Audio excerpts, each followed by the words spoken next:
Hey, welcome back to the Tony Kinnett Cast here on the Daily Signal, nationally syndicated. It is a pleasure to be joined this evening by the one, the only, the mastermind behind Goya Foods himself, Bob Unanue. It's great to have you. I know that your new book's coming out actually today, if I've got it right, isn't it? It's September 24th.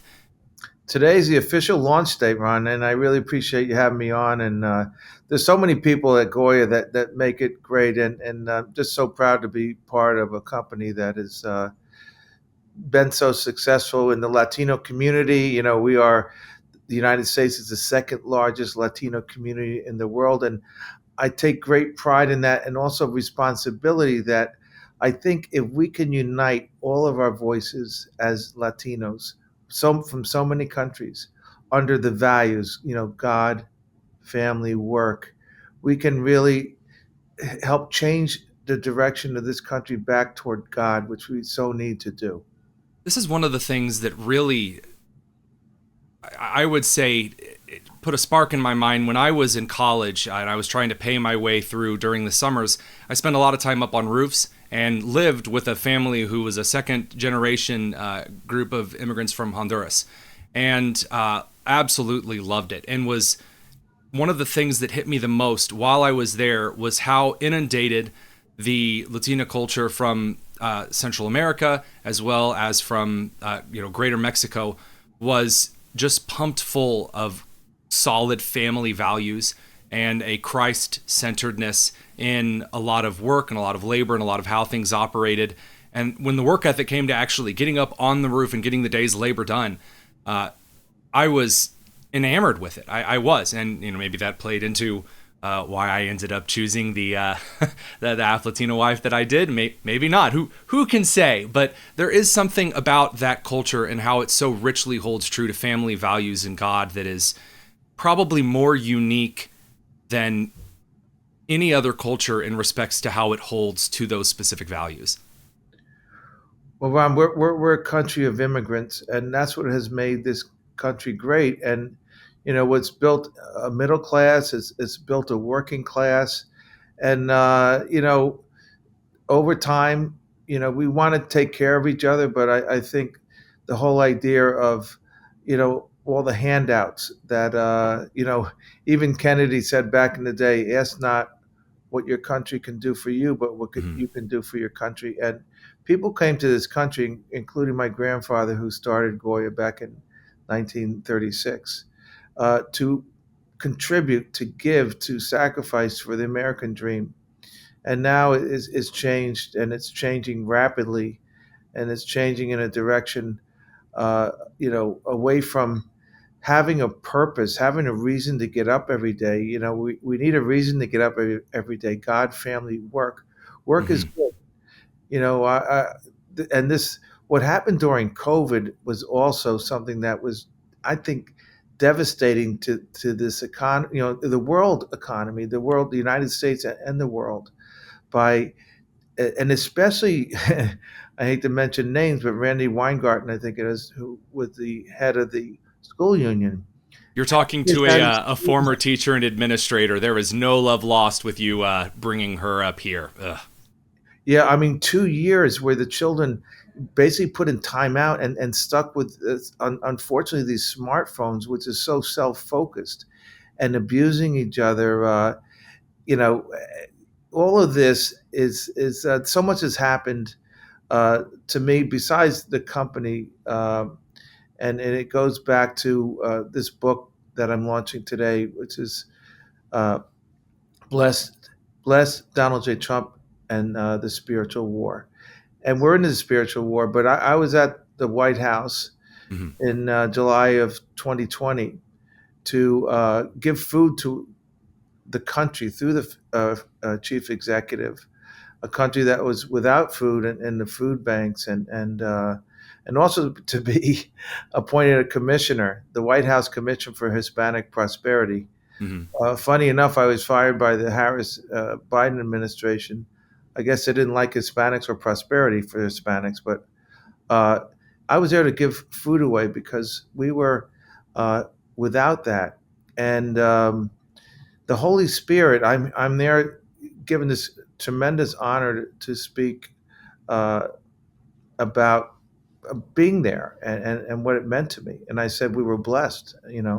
We're blessed as a country. We're blessed with a leader like Donald J. Trump, and that created this incredible backlash of cancel culture, Hmm. Hmm. of attacks, of boycotts.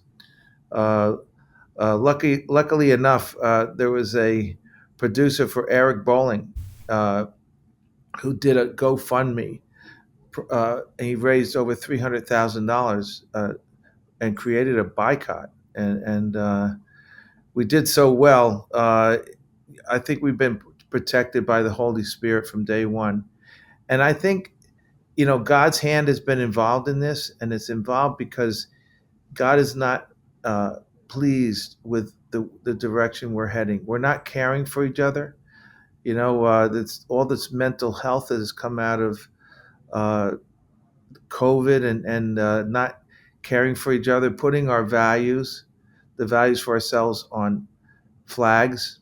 There's even a map flag, a minor attractive person, putting our values into letters, into furries, instead of putting our values from God. And if we don't value ourselves, we can't love ourselves. And we don't love ourselves, we can't love our neighbor. We can't love God. And this is the spiritual war we're in. And moving back to God is what we so need to do. You ever notice that perhaps through your work with Goya Foods and then during COVID, when again you were put in a place where you were able to give out massive amounts of food very generously, you were able to set up places in which people could get a little bit of respite from the lockdowns. Did you think at all about the account of Joseph in Genesis, about a guy taken into a place and basically put in a position of power in Egypt, kind of the America of the day, the most powerful nation on earth, and that through some very careful planning and through some direction of the Holy Spirit was able to save that corner of the world from famine, and did so by putting Egypt in a place where it could distribute food. And then here you are in your work over your life, and you're in a position where you can not only make a tremendous impact for the Hispanic communities of the United States, but also became a primary relief effort for those that were affected by the lockdowns, that didn't have work, that weren't able to get food from the food bank. Well, it's funny. You make plans and God laughs. I had no idea what hit me. It was incredible uh, platform I was given by just saying the word blessed. And it comes down to, and a lot of people I've met incredible people along the way. Ben Carson, uh, Mm. many people He who have wrote the forward to the new book, if I'm not mistaken. yes, he did, and I'm part of his ACI organization, American Cornerstone Institute, which is about the cornerstones of what built America. And interestingly enough, he also says that there's more slavery in the world today than in the history of the world, and Mm. he refers to human trafficking. Where 70% are women, 25% are children, and it's a hundreds of billion-dollar industry, and we're making. And those are the two things that make the world go around a lot of times in a bad way, Mm. is money and power. You Right. know, uh, the genie in Aladdin says to Aladdin, "Never drink from the cups of money or power; you'll never be satisfied." But that's, we've this administration has presided over a border where we brought in millions of people. Last year, Tara Lee Rodas testified that the U.S. was a middleman in bringing children in. Last year Mm. was 85,000 children missing, uh, sold basically to sponsors for sex, for slavery, for body parts. The Inspector General for Health and Human Services just wrote a report that it's not 85,000, it's over 320,000 children lost. But going back to COVID for a minute, when that hit, uh, I asked our employees. I said, and we were an essential business, okay, with food, but Absolutely. they, you know, what's essential is work. You need a reason to get up every day. And I asked our people. I said, "Hey, this is going to be a tough fall. What do we do?" And they said, "If we don't do it, will. Mm. And in the Bible, 365 times it references "Be not afraid." It wasn't a plan that I had. I just, a lot of people were very afraid. We were in our bunkers. Are you vaccinated? You have a mask. You have this. Are we 6 feet apart? And it was crazy. And I just was glad I had a reason to get up every day because we can work as a. But how many they destroyed the working class? They destroyed the middle class, the children, and the byproduct of that, all this mental health, it was crazy, and so wasn't necessarily the plan. It just, if you're given a platform and God tells you what to do, you cannot hesitate. One of the other things that happened during this period of time, as I ran into a good friend, Eduardo Berastegui, who Hmm. was talking about Tim Ballard and going into countries and saving children from being sold and we ended up buying. They did a movie, Sound of Freedom. Yeah. We bought the movie from Disney, and Angel Studios took it over, and it was just an incredible success. But it's about awareness of, and I had no idea of what was happening Mm. with the exploitation and abuse of children, women and I children. had watched so they send kind of screeners out to pundits and journalists and individuals like me who sit behind the screen all day and try to make sense of this entire mess. And I watched the screener, which was about 15 minutes long, and it wasn't enough. And I messaged back and I said, "Can I have an extended screener?" Sometimes they have them, sometimes they don't. They said, "Well, we really don't really have anything like that," but they sent me about an hour's worth of the movie. And I responded and said, it's not going to cut it. I need to see the rest of this now. And it released, and it was immediately mocked, shredded. Oh, how could you say all of this is happening? It's not happening. Everything's totally fine. And I kid you not, I couldn't help writing an article about it.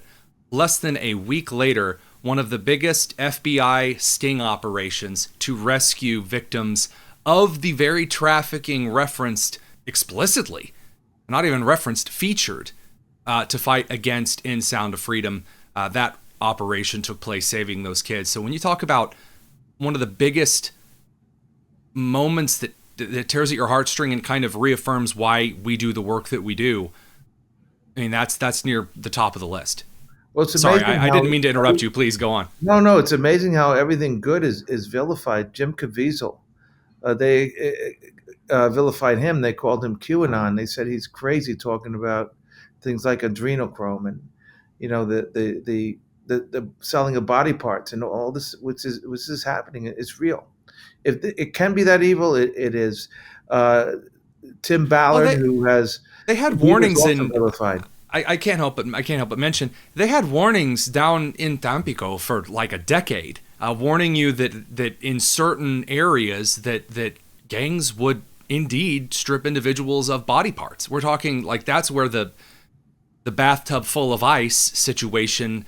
That's where that really festered in the latter half of the 20th century, and yet all of a sudden it was thrown into, oh, that's conspiracy theory, and that's not even a good conspiracy theory. And it Well, it's it been a part of really our makes my history, blood and boil. unfortunately, evil has existed throughout. But like Ben Carson said, there's more slaves in the world today than in the history of the world, and that where they want to vilify people like Tim Ballard. He has OUR, Operation Underground Railroad, where he's Hmm. goes out and save these children. I've been to Central America. I've been to some of these countries, and of course, the U.S. is the biggest consumer of trafficking, and the Latino is the biggest victim. But Right, I've been to right. Central America where children are sold pennies on the dollar. Hmm. I hate to put it as a commodity, and then they're getting help. Unfortunately, the U.S. government gives money to NGOs. They're bringing people in by the tons. Okay, you have ORR, Operation the Office of Refugee Resettlement, under Hmm. HHS, Javier Becerra, Health and Human Services, Alejandro Mayorkas. We are bringing people into this country. In fact, Javier Becerra said we're not. He criticized his group, saying we're not bringing these kids in fast enough. We got to bring in faster. Why? To exploit them. We Tara Lee Rhoda said the U.S. is the middleman. We're handing kids over. We're shipping them through our systems here, handing them out to sponsors. 40 kids dropped at one address for one sponsor. That's not a home. That No, that's is a that's business. And it is. we are in the business hundreds of billions of dollars of drugs and trafficking.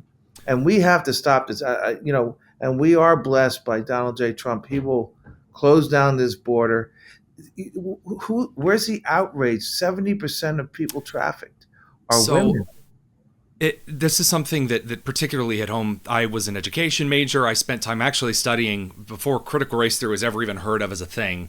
I sat under one of the main education professors of it in Wisconsin, and I was amazed at how much they wanted to talk about white people, how much they wanted to talk about black people, and how much Hispanic people, Latino people were ignored, completely ignored, unless used as a commodity. And it's funny, again, that you mentioned not funny, ha ha, but again, kind of in a kind of a cosmic sort of way, that you mentioned that children in Central America are being sold pennies on the dollar. Well, why is that? Because in as far as a lot of the political infrastructure of this country and the cultural infrastructure of this country is concerned, Hispanic individuals have been viewed as a commodity. Their impact is only on the labor market. Their impact is only on what they're going to do to certain demographic shifts here, there, or whether they're going to contribute to gentrification or whatever. And instead of viewing cultural relevance and viewing the value of the stuff that you talk again in the book about your grandfather coming to this country. Nobody gave him a job, but he worked his tail off, didn't quit, pursued that Abrahamic pioneer American dream, and created one of the most successful food organizations in world history. We don't view. There's been such a gross habit in this country of commodifying the Hispanic people that to actually have people in power now, like I would say former President Trump, who just views those people as people, like any other group of people, and he doesn't talk about, oh, well, they're from this portion of the country. He compares them by their character and their actions as, wonderful people who come here in search of work versus people from gangs and institutions and mental hospitals. And it's based on character, not on the commodification of what labor they can provide or whether or not they can be used on this in the sweatshops or in the slave trade or the sex trade. I don't necessarily have a question off of this, but it really is amazing to see the shift in this country move from viewing people from Central and South America as a commodity into culture and character. It's a very strange thing to watch. Well, I think, and if you look at just just the polls and the numbers, 2016 election, Trump garnered 20 something percent of the Hispanic vote. In 2020, about 30 something percent. Now it's close to 45, 50. And I ask myself why, as a Latino myself. Mm-hmm. And it's several reasons. Uh, One, I believe, is the value. We are the number one exploited group, and again, mainly women, but of trafficking and our children. Second is the economy. We come here for and gone through the process Mm-hmm. of becoming like all Americans, American citizens that have gone through, again, through the process, only to have the border wide opened up to import uh, all these people. And yes, but people from 180 countries, the worst gangs from Nicaragua. I was with Bukele, President Bukele of El Salvador, a Right. couple weeks ago. He incarcerated 15,000 MS-13s. But Venezuela, Trinidad, and it's all over the news today that they're setting up all over this country to destroy. That's one end of it. The other end is we're bringing in commodities. We're bringing in people to sell, to exploit, and we are the middleman. The U.S. government is the middleman. Not the Democrats. Not It's this administration that has. Why have we opened up this border? Why are we importing so many people? Because it's a moneymaker. We look And the at government how, is also, unfortunately, giving to NGOs to money to basically be the halfway house between the purchase oh, what an on point. on the pennies to the sale to the sponsors to then slave and sexually, sexually exploit, slave exploit, body, Right. destroy their bodies. Horrifically It's so. That is a all really on it's a point business. analogy. It's a business. It's I, horrible. And this is why we're in this spiritual war. I did not want to write a book, but when I say blessed, which is the Holy Spirit saying mhm, that, and Donald Trump, it's put on my lips by the Holy Spirit say, hey, we're in a spiritual war. We're not valuing the human being.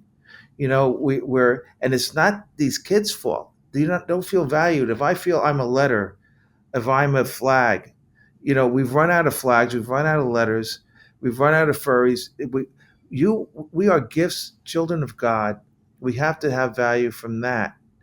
And by the way, one of the people who helped me with this book, Ali Brito, who's with me in studio here, if you want to call it studio, um, she's developed a lot of the programming content for mental health, for trafficking. yep. And one of the things she developed is a thing that we have on Goya Cares called Press Pause. And it's saying, stop a minute. Stop as a young person. If you see somebody that's being bullied, you don't have to know them. They can be a complete stranger. Stop and say, wait a minute, you matter. And believe it or not, that one gesture can save a life. You don't have to go to the jungles of Colombia like Mhm. Tim Ballard did to save a life. The young people of this country, we can all, if we just take a moment to say, you matter. You're my neighbor. I love you. And if we find value in God, we can say, I love you. You matter. Leave this kid alone. You can save a life. And in turn, that child, the other young person might come around and save your life too when you feel down and out. But we are all valued. We all have purpose. And we can move closer to God, not just through the Latino community, but I believe that Donald J. Trump, and I believe it's been predicted, and I say so in the book, that he will lead this country closer to God, to prosperity, to safety, to strength in the world, to safety in our communities, but more importantly, and most importantly, to God. Absolutely. Bob Unanue, the president, Goya Foods. It's an absolute pleasure to get to chat with you again. An individual who truly understands the significance of treating individuals like souls and not commodities. And I cannot think of a better way to articulate that in a time when there is so much on the line. Sir, thank you very much for coming on. God bless you, Ron.